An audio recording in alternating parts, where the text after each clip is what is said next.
Well, hello. You found me out on another walk. I'm just going to show you for a moment, I'm going to turn the camera around, a path that's on my walk.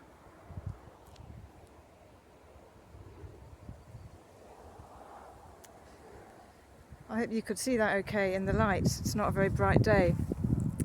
That path I come across on my walk every time I do this walk because it's a familiar walk and I'm therefore used to the path.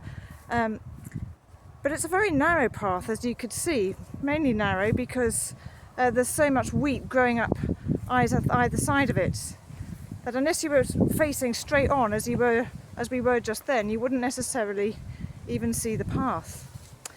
But seeing that path afresh today reminded me of the many, many verses in the Bible where paths are talked about. Psalm 25 says, "Show me your path, O Lord, teach me your ways that I might walk in them." Jesus talked about the way to life being along a narrow path.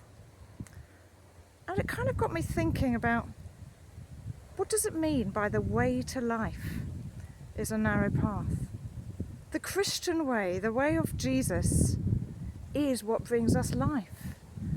It's what brings goodness to our soul. It's what brings fulfillment to our lives. It might not bring earthly wealth, and it doesn't promise health or any of those things, but it promises the kind of life we could never get from anywhere else.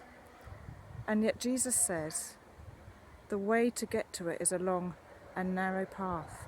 What did he mean?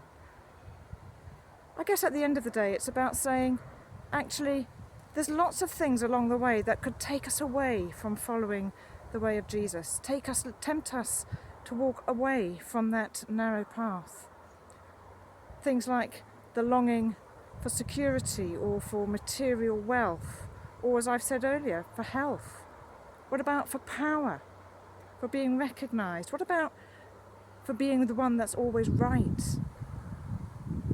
All those things that the world can tempt us to stray into, which aren't actually the way of Jesus. The way of Jesus being the way of love, being the way of compassion, being the way of grace and forgiveness. And when we walk that path, when we follow the way that Jesus showed us, that is when we will know life.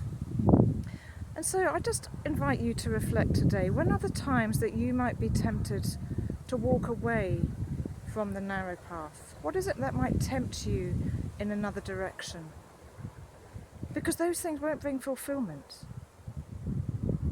But so often they have so much power over us that we stray away from the path of Jesus. One way to maybe reflect on this is at the end of each day to do what often people who follow the way of Ignatius call the examine, is just to look back with God at the day and to reflect, where were the times that I noticed God with me in my day? When was I walking his path? Or when were the times that actually I went away?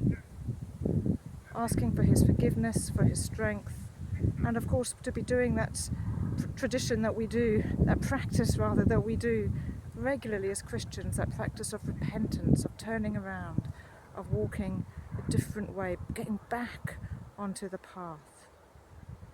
The way of Jesus is the narrow path, but it brings life. I encourage you afresh, walk the narrow path.